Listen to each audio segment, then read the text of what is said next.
কিছু স্বপ্ন, কিছু মেঘলা, কিছু বই টই ধুলো লাগা, কিছু দেখছি সারা দিচ্ছি এই বসন্ত রাত জাগা।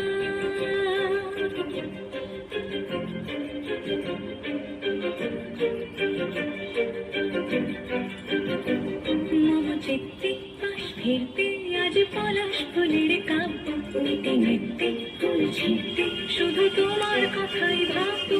আজ হাওয়া বেপরোয়া দিল সন্ধে পাখির ঝাঁক, এই বিকেল আর বেল ফুল হৃদ মাঝারে থাক, দিগন্তে